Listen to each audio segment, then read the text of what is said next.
शहर के एक छोटे से इलाके में एक तंग सी गली थी जिसका नाम था काली गली। इस गली में रहने वाले लोगों की जिंदगी आसान नहीं थी। यहाँ हर घर में गरीबी थी, हर चेहरे पर थकान थी और हर दिन बस किसी तरह गुजारने की कोशिश होती थी। उसी गली के आखिरी कोने में एक छोटी सी झोपड़ी थी जिसमें रहता था रामू। रामू की उम्र लगभग 14 साल थी। वह देखने में साधारण था, लेकिन उसकी आंखों में एक अलग चमक थी, जैसे वो कुछ बड़ा करना चाहता हो। लेकिन उसके घर की हालत उसके सपनों से बिल्कुल उलट थी। उसके पिता हरी पहले मजदूरी करते थे, दिन भर मेहनत करते थे ताकि घर चल सके। लेकिन एक दिन काम करते समय उनका पैर फिसल गया और वह ऊंचाई से नीचे गिर गए। उस हादसे के बाद वह कभी पहले जैसे नहीं हो पाए। अब वह काम नहीं कर सकते थे। घर की पूरी जिम्मेदारी रामू की माँ सीता पर आ गई। सीता सुबह सुबह उठती, चूल्हा जलाती, फिर दूसरों के घर जाकर बर्तन धोती, झाड़ू पोंछा करती। दिन भर की मेहनत के बाद भी मुश्किल से इतने पैसे मिलते कि घर में 2 वक्त का खाना बन सके। कभी कभी तो वह भी नहीं होता।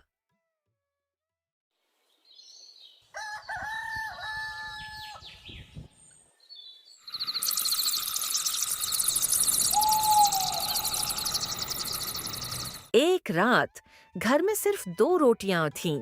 रामू, उसके पिता और उसकी माँ 3 लोग थे। सीता ने 2 रोटियां बनाई और एक रामू के सामने रख दी, दूसरी उसके पिता को दे दी। रामू ने पूछा, माँ, आप खाना अपने लिए क्यों नहीं परोसे? आप भी अपने लिए खाना परोस लो ना, एक साथ खाएंगे। बेटा, मुझे भूख नहीं है क्योंकि मैंने खाना बनाते समय ही खाना खा लिया था। तुम लोग खाओ, बहुत देर हो गई है, तुम लोगों को भूख लग रहा होगा। रामू कुछ नहीं बोला, लेकिन उसे समझ आ गया था कि उसकी माँ झूठ बोल रही है। उस रात रामू को नींद नहीं आई। वह छत की तरफ देखते हुए सोच रहा था, हे भगवान, आखिर कब तक ऐसे चलेगा मेरा जीवन? इतना गरीब हम क्यों है भगवान? आप कुछ मदद कीजिए, नहीं तो आज भी माँ ने खाना नहीं खाया। इतने दिन ऐसे ही भूखे रहेंगे तो कैसे होगा? हे प्रभु, मुझे शक्ति देना कि मैं जीवन में कुछ ना कुछ कर पाऊँ। प्रभु, आपकी ऊपर ही दया है। और उसी रात उसने एक फैसला लिया।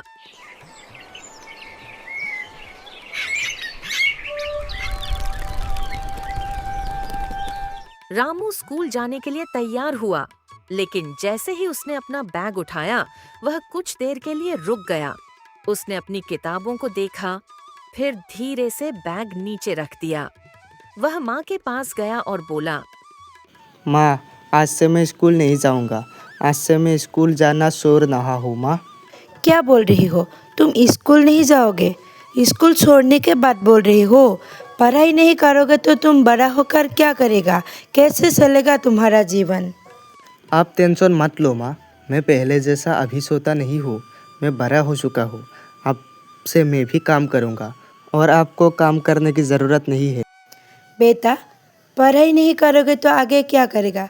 कुछ सोचा है तुमने? माँ, आप समझने की कोशिश करो। पढ़ाई में अभी छोड़ दिया तो कोई बात नहीं, मैं बाद में भी पढ़ाई कर सकता हूँ। और अगर एक बार घर छूट गया तो वो जीवन में कभी नहीं होगा। माँ, सीता कुछ नहीं बोल पाई। उस दिन से रामू काम ढूंढने निकल पड़ा।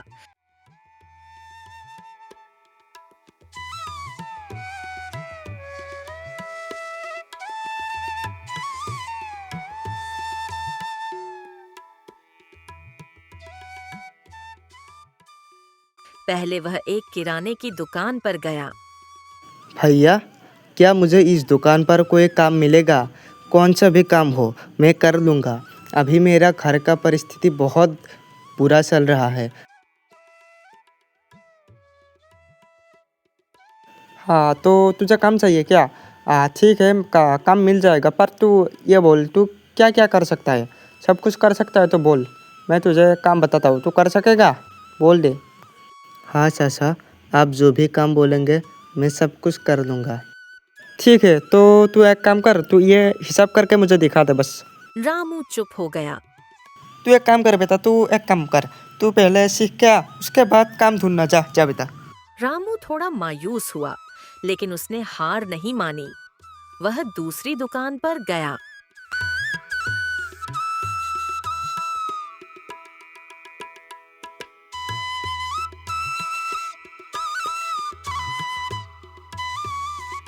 अंकल, मुझे एक काम चाहिए था। क्या आपके दुकान पर मुझे कोई काम मिल सकता है जिसको मैं करके पैसा कमा सकूं? मेरी घर की हालत बहुत ख़राब है अंकल। ठीक है बेटा, तुझे काम चाहिए तो तू वो जो तुम्हारे पास बोरी है ना, उसको उठा के वो दुकान के अंदर रख दे, बस हो जाएगा। रामू ने 50 किलो का बोरा उठाने की कोशिश की, लेकिन वह उठा नहीं पाया और धड़ाम से नीचे गिर गया। पास खड़े लोग हंसने लगे। रामू को थोड़ा बुरा लगा, लेकिन वह चुपचाप वहां से चला गया। थका हुआ रामू बाजार के एक कोने में बैठ गया। तभी उसकी नजर एक पानी पूरी वाले पर पड़ी। उसके ठेले के पास भीड़ लगी हुई थी। लोग हंसते हुए पानी पूरी खा रहे थे। कोई बोल रहा था, भैया थोड़ा तीखा देना। कोई कह रहा था, मीठा ज्यादा डालो। पानी पूरी वाला भी मजे से काम कर रहा था और अच्छी कमाई कर रहा था। रामू ध्यान से सब देख रहा था। कुछ देर बाद उसके दिमाग में एक विचार आया। अगर ये लड़का पानी पूरी बेच सकता है तो मैं क्यों नहीं कर सकता? शायद मैं भी पानी पूरी बिक के थोड़ा हमारा भी गरीबी हट जाए। कुछ सोचना पड़ेगा मुझे। शायद मैं भी पानी पूरी बेच सकता हूँ। उसकी आंखों में चमक आ गई। रामू घर पहुंचा और माँ से बोला,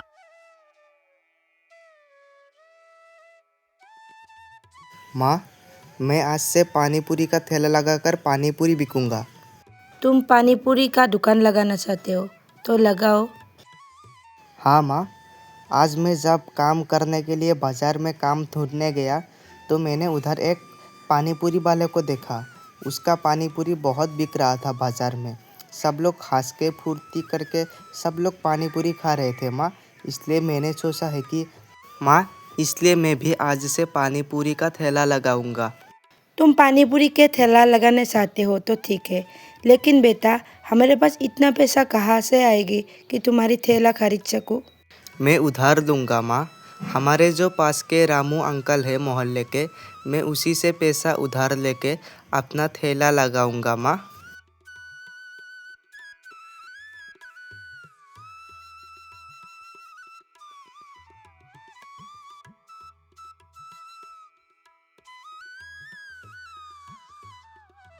रामू मोहल्ले के एक अंकल के पास गया। अंकल, क्या आप मुझे 500 रुपये उधार दे सकते हैं?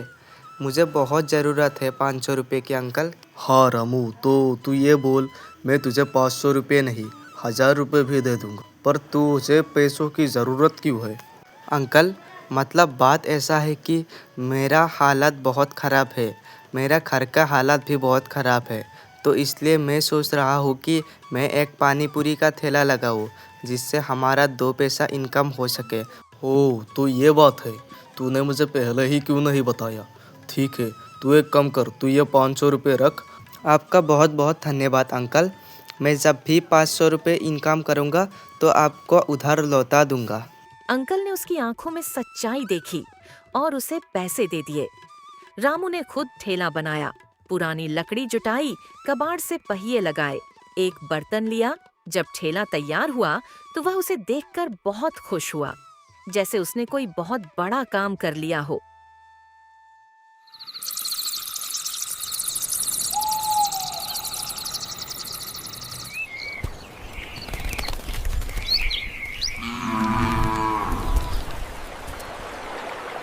पहले दिन रामू बाजार के कोने में खड़ा था। दिल जोर जोर से धड़क रहा था। कोई ग्राहक नहीं आ रहा था। 1 घंटा बीत गया, 2 घंटे बीत गए। रामू का मन टूटने लगा। वह सोचने लगा, अगर कब तक ऐसे चलेगा? अगर मेरा ऐसा ही चलता रहा तो मेरा तो बहुत बड़ा लॉस हो जाएगा। मुझे कुछ ना कुछ उपाय जल्द से जल्द सोचना पड़ेगा। नहीं तो ऐसे चलता रहा तो मैं तो डूब जाऊंगा।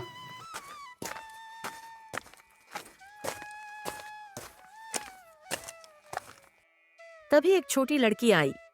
भैया, मुझे 10 रुपए की पानी पूरी दो। मुझे पानी पूरी खाने का मन कर रहा है।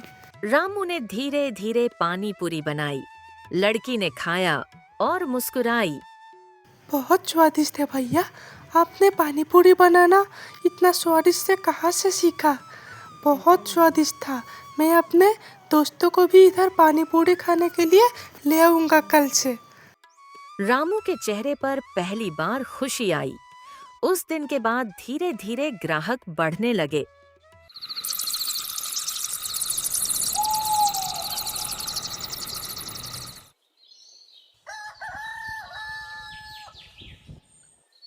भैया मेरे लिए थोड़ा पानी पूरी देना, और पानी पूरी में तीखा थोड़ा कम करना, थोड़ा मीठा ज़्यादा डालो बस।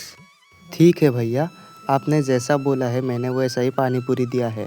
इतना तीखा नहीं है, मीठा थोड़ा ज़्यादा डाला है। भैया मेरे लिए 30 रुपये का एक्स्ट्रा पानी पूरी पैक कर देना, और उसमें सूखी पूरी देना मत भूलना। हाँ भैया। रामू भी अब मजाक करने लगा था।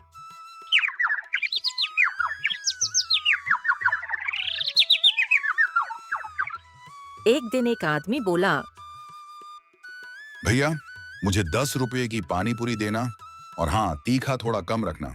मुझे ज्यादा तीखा खाने की आदत नहीं है, और थोड़ा जल्दी करो, मुझे घर के लिए देर हो रहा है। रामू से गलती से तीखा ज्यादा हो गया। आदमी ने जब पानी पूरी खाया उसे तीखा थोड़ा ज्यादा लगा और वो आदमी चिल्ला के बोला, मैंने तुम्हें कितनी बार बोला है कि तीखा कम रखना, मुझे तीखा खाने की आदत नहीं है। सुनाई नहीं देता क्या? पूरा मुंह जल गया मेरा। भैया आप इतना गुस्सा क्यों हो रहे हो? आपने 10 रुपए की पानी पूरी मांगी तो मैंने पानी पूरी में सिर्फ पानी ही तो दिया था। सब हंसने लगे। अब रामू का ठेला धीरे धीरे मशहूर होने लगा था, लेकिन जिंदगी हमेशा आसान नहीं रहती।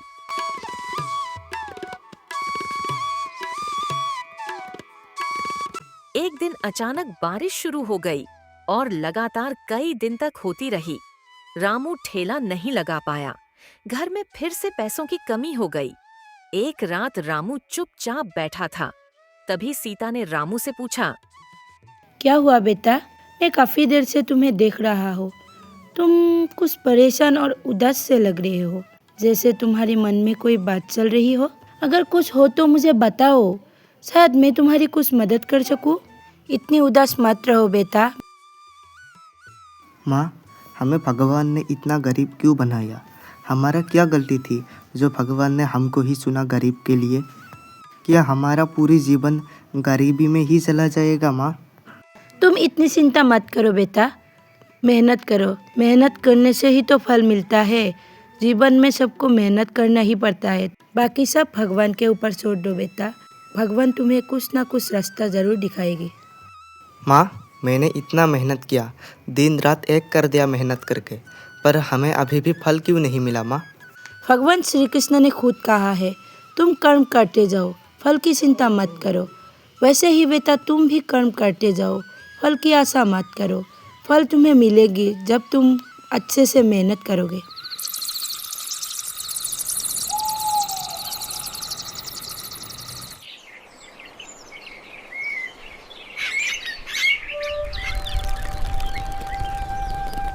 अगले दिन सुबह का समय था। हल्की धूप चारों तरफ फैल रही थी और गांव में रोज की तरह हलचल शुरू हो चुकी थी। तभी कुछ ग्राहक उसके घर आ पहुंचे। वे सीधे रामू के पास गए और अपने काम के बारे में पूछने लगे। रामू उन्हें देखकर ज्यादा खुश नहीं हुआ, बल्कि थोड़ा असहज हो गया। अरे रामू, क्या बात है यार? तुमने इतने दिनों से बाजार में अपना पानी पूरी का ठेला क्यों नहीं लगाया? सब ठीक तो है ना? हम लोग तो रोज की तरह वहां पानी पूरी खाने जाते थे, लेकिन कई दिनों से तुम्हें वहां नहीं देखा तो थोड़ा चिंता होने लगी। इसलिए आज सीधे तुम्हारे घर ही आ गए। सोचा तुमसे मिलकर हालचाल पूछ लें। अगर कोई परेशानी है या किसी तरह की दिक्कत चल रही है तो बेझिझक हमें बताओ। असल में अंकल, मेरा पिताजी का दवाई में सारे पैसे खर्च हो गए। तो ये बात है, तुमने हमसे पहले ही क्यों नहीं बताया? तू एक काम कर, तू ये 500 रुपये रख और फिर से तुम्हारा बिजनेस चालू कर, हमें भी अच्छा लगेगा। आप लोगों को धन्यवाद देने के लिए मेरे पास शब्द ही नहीं है। बहुत बहुत शुक्रिया अंकल। क्या रामू फिर से अपनी पुरानी जिंदगी जी पाएगा? क्या वो फिर से उसी मुस्कान के साथ पानी पूरी का ठेला लगा पाएगा? या फिर किस्मत उसके लिए कुछ और ही लिख चुकी है?